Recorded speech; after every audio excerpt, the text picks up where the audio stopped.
तो आज हम लोग चर्चा करते हैं। कल ही एक व्हाट्सएप पर एक छोटा सा क्लिप था, कई लोगों ने कहा कि इसको आप हमको बताइए, तो हम बोले कल हम क्लास में ही सबको बताएंगे। एक महात्मा जी से किसी महिला ने पूछा कि अगर हमें कोई क्रोध में आकर या बहस में या हंसी में ही कुछ बोल देता है तो वो बात तो कुछ 10 सेकंड की होती है, लेकिन कभी कभी उसके पीछे हम 10 घंटे 10 दिन या 10 महीने हम दुखी रहते हैं। वो बात हमें दुखी करते हैं, जिससे कारण सामने वाले के प्रति मन में करवाहट तो आती है और हमारा मन भी बिना वजह दुखी होता है। हमें ऐसा क्या करना चाहिए कि कोई कुछ नेगेटिव बोले तो उसको एक कान से सुनकर दूसरे कान से निकाल सके, और पॉजिटिव बोले तो उसी तरह से लेकर खुद में सुधार ला सके। ये प्रश्न पूछा गया महात्मा जी से, महात्मा जी ने भी जवाब दिया। लेकिन हम इसके पहले एक लाइन कहते हैं, अरे भाई आपने कहा कि एक कान से सुनकर दूसरे कान से निकाल दो। हम कहते हैं जिस कान से सुनो उसी कान से हटा दो। वो इधर से इधर गुजरेगा, भीतर जाएगा ना, और दूसरे कान तक जाने में वक्त लगेगा, भीतर जाएगा तो मिर्ची लगेगी, तो उसे इधर से इधर ही नहीं जाने दो, इधर से इधर ही निकाल दो। अब महात्मा जी पूछते, बहुत अच्छा जवाब दिए महात्मा जी। सामने वाला बोलता है इसलिए हमें प्रतिक्रिया होती है, या उसको हम सुनते हैं इसलिए ना ऐसा होता है, बताइए। तो सभी ने कहा कि हाँ यही बात है, हम सुनते हैं। उत्तर यही है ना कि हम सुनते हैं इसलिए ऐसा होता है। अब महात्मा जी कहते हैं कि बोलने के लिए वो स्वतंत्र है, सुनने के लिए हम स्वतंत्र हैं। कोई मुझे गलत ना बोले ये तो मेरे हाथ में नहीं है। कोई मेरे चित्त की सहजता को, मन की सहजता को खंडित करने दे, हम उसको, ये हम क्यों अलाउ करते हैं? उसे वही रोक दीजिए। घर में धुआं आने लगता है तो सबसे पहले क्या करते हैं? खिड़की दरवाजे बंद कर देते हैं। धुआं आने लगता है क्योंकि धुआं आएगा तो आपको घुटन होगी। हाँ, सुगंधित हवा आए तो खोल दें, धुआं आने लगे तो बंद कर दें। महात्मा जी बोलते हैं एंट्री क्यों, एंट्री मत दीजिए। महात्मा जी आगे बोलते हैं, एक बात बोलता हूँ, सड़क चलते किसी पागल से पाला पड़ा है? कई लोग बोले हाँ पड़ा है। अगर कुछ बोला, स्वागत का गान गाया तो गालियां भी दी होंगी, तो क्या पागल की गाली आपने सुनी? उसके बाद आपके जेहन में उथल पुथल क्यों नहीं हुई? इसलिए कि वो पागल है। तो जो गलत बात बोले तो समझदार कैसे होगा? वो तो पागल है ना। और पागल से प्रभावित होने वाला क्या कहलाएगा? वही पागल है। कह रहे हैं महात्मा जी, समझ में आ रही है बात? आप कितने समझदार हो तो जिंदगी भर समझदारी से जिएंगे, पागलपन को कभी हावी होने नहीं देंगे, और पागलपन हावी नहीं होगा तो जीवन धन्य हो जाएगा। ये क्लिप था कल व्हाट्सएप पर। अच्छी बात है, सामान्य क्रम में यही करना है। वो बोलने के लिए स्वतंत्र है तो हम सुनने के लिए स्वतंत्र, हम सुने ही नहीं। लेकिन कभी कभी ऐसा नहीं होता है, सुनना पड़ता है, तब क्या करना चाहिए? अब हम अपनी बात कहते हैं। तो बात सिर्फ इतनी है, अब जो लोग हैं अपनी रुचि अपनी प्रवृत्ति के अनुसार व्यवहार करते हैं ना, भले उनको आपसे कुछ लेना देना नहीं है, अब उनके अंदर निंदा की वृत्ति है तो निंदा करते हैं। आप भी नहीं करेंगे तो किसी और की करेंगे। निंदा तक कभी कभी बात ठीक भी है। गोस्वामी जी का है ना, निंदक नियरे राखिए। ये लाइन हमको बचपन से बहुत आश्चर्यजनक भी लगता है। नियर तो अंग्रेजी शब्द है ना, नियर मतलब पास, तो निंदक को पास में रखिए। अब उस समय अवधी भाषा में गोस्वामी जी लिखे होंगे निंदक नियरे राखिए। अब बताइए तो, हमको ये बात कभी कभी हंसी भी आती है, निंदक नियरे राखिए। नियर को भी नियरे अवधि बना यही खूबी है हिंदी भाषा में। हिंदी साहित्य में सबको अपना लेता है। स्टेशन का हिंदी क्या है? धूम्र सकट विश्रामालय। सेक्रेटेरिएट का हिंदी क्या है? सचिवालय। पटना में एक व्यक्ति बोला कि हमको सचिवालय जाना है। कहाँ जाना है? पटना में। हमको पता नहीं, रिक्शा वाला बोला। अरे बोला सचिवालय, बोले कहाँ है, किधर है? अरे बेली रोड में। कहाँ बेली रोड में? ऐसा कोई जगह नहीं है। तो बोला अरे सेक्रेटेरिएट। तो बोले ऐसे हिंदी में बोलिए ना कि सेक्रेटेरिएट जाना है। तो ये होता है, कोई अंग्रेजी शब्द इतना प्रचलन में आ जाता है कि हिंदी शब्द ही विदेशी लगने लगता है। अब स्टेशन सब समझते हैं, धूम्र सकट विश्रामालय जाना है, कोई रिक्शा वाला समझेगा, पहुंचा देगा कहीं का कहीं। तो सच्ची घटना है। तो कभी कभी निंदक नियरे राखिए, ये शब्द अगर गोस्वामी जी ने कहा है तो हम उसमें भी, अगर कोई निंदा कर रहा है तो उसमें भी हम पॉजिटिविटी खोज सकते हैं क्या? अगर सही ढंग से वो हमको बता रहा है, सही निंदा है, तो हम अपने में सुधार कर लेंगे ना। हाँ, निंदक को छोड़ देंगे, निंदा को सुधार देंगे। अगर जो मेरी अंदर गलती है, नहीं वो सिर्फ आरोप लगा रहा है तो उसको नहीं सुनेंगे। और निंदा को इसलिए छोड़ देंगे कि आपके कहने से तो रुकेगा नहीं, वो निंदा तो करेगा ही, इसलिए उसको छोड़ दीजिए। क्योंकि उसकी वो आदत है। जैसा हमने कहा कि अगर वो सिर्फ आरोप है तो आपको फिर नहीं सुनने की स्वतंत्रता है आपके पास। देखिए, अगर कोई सत्पुरुष, अच्छा पुरुष, सद्पुरुष आपकी निंदा या प्रशंसा कर रहा है तो प्रशंसा आपके लिए प्रोत्साहन है, अनिंदा में कुछ सच्चाई हो वो आपके लिए सुधार है। लेकिन कोई दुष्ट जन आपके लिए ये कर रहा है तो दुष्ट जन की निंदा भी बेकार है और प्रशंसा भी बेकार है। वो प्रशंसा नहीं, चापलूसी है, काम निकालना है। महात्मा जी जो अभी बोले कि ऐसे व्यक्ति को सुन लेने की स्वतंत्रता आपको है या नहीं है। आप नहीं सुनने की स्वतंत्रता का चॉइस वो रखिए, लेकिन जैसा हमने कहा, जहाँ सुनना पड़ा, कहीं फंस गए, बिना कारण आपको डांटा जा रहा है या आपके बारे में कुछ बताया जा रहा है जो उसके मुंह से आप सुने कि अच्छा हमने ऐसा किया, तो क्या करें? फंस गए तो यही ना होगा, सिर्फ मन खराब होगा, दुखी होगा। तो सुनना पड़ता ही है, देखना पड़ता ही है, कहीं ना कहीं वो आ ही जाता है सामने। बस एक ही बात है, दिमाग नहीं लगाना चाहिए, बस अपने काम से काम रखना चाहिए। लेकिन इसमें एक और बात होती है निंदा वाले में, कोई व्यक्ति अपना नहीं कहे, उसने आपके बारे में ऐसा कहा था, वो आपके लिए ऐसा कह रहा था, अब फिर मन खराब हो गया, 10 मिनट 10 दिन, और उसके लिए करवाहट भर गई जो प्रश्न था। हो सकता है जिस व्यक्ति का नाम लिया जा रहा है वो न कह रहा हो, ये व्यक्ति जो आपको सुना रहा है वो अपने मन से कह रहा हो और आप दोनों को लड़ा भिड़ा रहा हो। ये सोचकर मन को मलिन नहीं करना चाहिए कि वह कह ही रहा है। इस चीज़ का हमेशा ध्यान रखिए। डे टू डे लाइफ में ये सारी बातें बहुत होती हैं और आजकल का व्यक्ति, जैसा हम हमेशा बताते हैं, मेंटली शार्प, इमोशनली वीक है, तुरंत में दुखी होता है, निराश होता है, दबाव में बिखर जाता है, मन के जरा सा प्रतिकूल होता है, एकदम निराश, हताश, डिप्रेशन में चला जाता है, तनाव में चला जाता है। इमोशनली करेक्ट हो, जिसके लिए आप स्ट्रॉन्ग बनने के लिए ही प्रार्थना, प्राणायाम और ध्यान हम लोग कराते हैं कि आपकी पर्सनालिटी का डेवलपमेंट इस तरीके से हो कि दबाव में आप बिखरे नहीं, परीक्षा में बिखरे नहीं, या जीवन के किसी भी स्थिति का सामना करने लायक आप बनिए। इसलिए प्रार्थना, प्राणायाम और ध्यान करेंगे तो निंदा को भी आप सही ढंग से ले पाएंगे। स्ट्रेस कोपिंग बिहेवियर आपका डेवलप हो पाएगा, जो साइकोलॉजी में कहा जाता है, कोप अप करिए, सामना करिए। अगर कोई विकल्प नहीं है, सुनना पड़ता ही है, तो बस एक ही बात है, दिमाग मत लगाइए, जिस कान से सुनिए उसी कान से क्या करिए, चलिए। ये भी एक सामान्य जवाब हमने दिया, थोड़ा उसको विस्तार दिया। अब थोड़ा गहराई से सोचिए। निंदा और प्रशंसा दोनों मन में, यानी हमारे चित्त में राग और द्वेष पैदा करते हैं। जो हमारी प्रशंसा करता है तो वो हमारा प्रिय होता है, और जो निंदा करता है वह अप्रिय होता है। अरे मनुष्य की बात छोड़िए, देवी देवता भी स्तुति से प्रसन्न होते हैं ना। जो भी स्तुति है, जो भी स्तोत्र है, वो क्या है? देवी देवता की प्रशंसा में ही गाया जाता है ना, वो भी खुश होते हैं।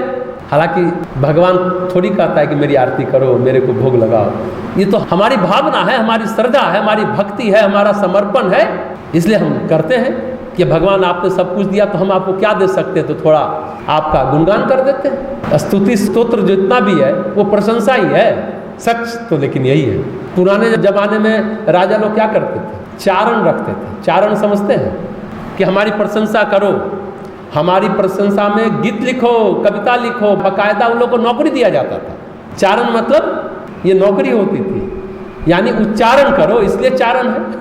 गुणगान करो, गुणों का बखान करो, गुणगान गाते रहो, पैसा मिलेगा। निंदा से मन खराब नहीं होगा, बहुत मुश्किल है।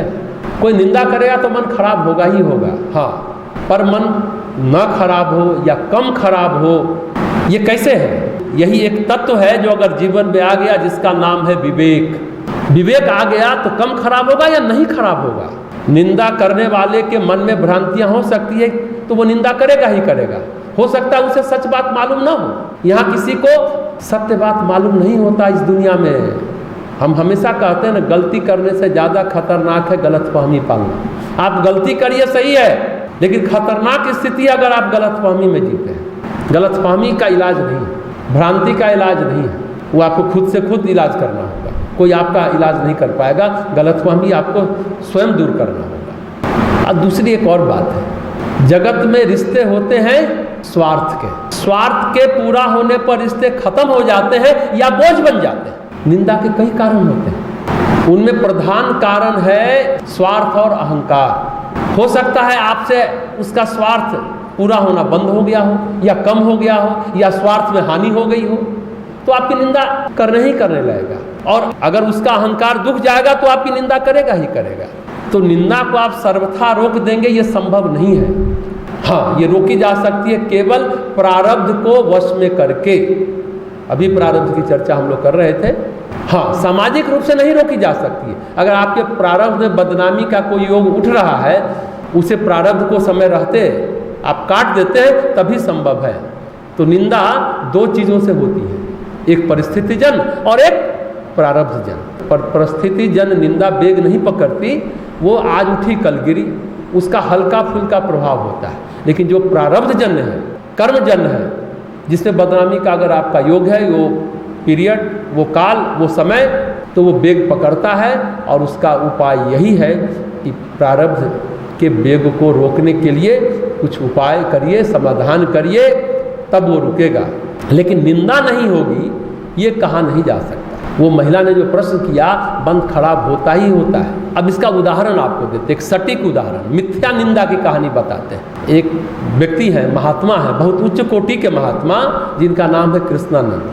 वो BHU बनारस हिंदू यूनिवर्सिटी मदन मोहन मालवीय ने बनाया, सभी जानते हैं। उसकी नींव रखने के लिए वो हिमालय से आए थे। वो हिमालय के गोमुखी से भी ऊपर रहते थे। परम पूज्य गुरुदेव वेदमूर्ति तपोनिष्ठ पंडित श्री राम शर्माचार्य उनसे मिले, वही बताते थे गुरुदेव वो नंगे रहते थे बर्फ में, कभी ऊपर से नीचे नहीं उतरते थे। जब साधना करते थे, गुरुदेव ने कहा कि हमने देखा है, नंगे रहते थे तो कई दिन हो जाते थे, महीनों, तो बर्फ सब चिपक जाती थी शरीर से।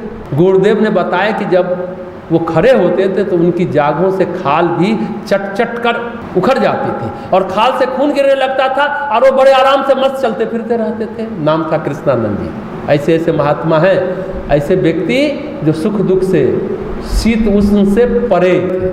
अब देखिए, जाड़े में बर्फ ज़्यादा गिरती थी, नीचे गांव के लोग घर में ही रहते थे, ज़्यादा नहीं निकलते थे, अब वो तो गुफा में रहते थे। तो मदन मोहन मालवीय जी जो उनके पास पहुँचे, बोले कि हम हिंदू संस्कृति के उन्नयन के लिए एक विश्वविद्यालय खोलना चाहते हैं, आपके हाथों से उसकी आधारशिला रखवाना चाहते हैं। तो उनको कृष्णानंद जी ने कहा, मदन मोहन मालवीय जी को, कि तुम धर्मात्मा व्यक्ति हो, तुम ऐसी लेकिन व्यवस्था करो कि हम चुपचाप जाएं और चुपचाप चले आवे, हमारा किसी से परिचय नहीं हो। तो रात को आए थे, BHU का नींव रखा और चले गए। उनका परिचय इसलिए दे कि इतने उच्च कोटि के साधक कृष्णानंद जी के पास एक ज्योतिष पहुंच गए। जिज्ञासा बस उन्होंने कहा कि महाराज, आपका जीवन तो ऐसा देख के लगता है कि आप कर्म से परे हो, हम आपका हाथ देखना चाहते हैं। उन्होंने हाथ देखा और बोले कि अरे आपके जीवन में तो बदनामी का योग है, निंदा का योग है। तो कृष्णानंद जी बोले, अरे बदनामी होगी तो होगी। वो बोल रहे हैं ज्योतिषी जी कि आपका जीवन तो अद्भुत है, आपके चरित्र पर लोग दोषारोपण करेंगे तो करेंगे तो करेंगे, कौन मना करता है, करने दो, अगर है प्रारब्ध तो होने दो। उन्होंने परवाह नहीं की। लेकिन वो ज्योतिषी बोला, हमारे लिए अचरज और आश्चर्य की बात है, जिनको हम जानते हैं, जिनका जीवन निष्प्रिय है, वहाँ निंदा हो, ये घनघोर अचरज की बात। लेकिन जब आपकी निंदा हो चुकी होगी तब हम फिर आपके पास आएंगे। जैसा हमने बताया, जनवरी फरवरी में जाड़ा बहुत पड़ता है, पहाड़ों में घर से लोग निकलना बंद कर देते हैं। अब उनकी गुफा के बाहर एक महिला आकर बैठने लगी। वो मना करते थे लेकिन वो बैठी रहती थी।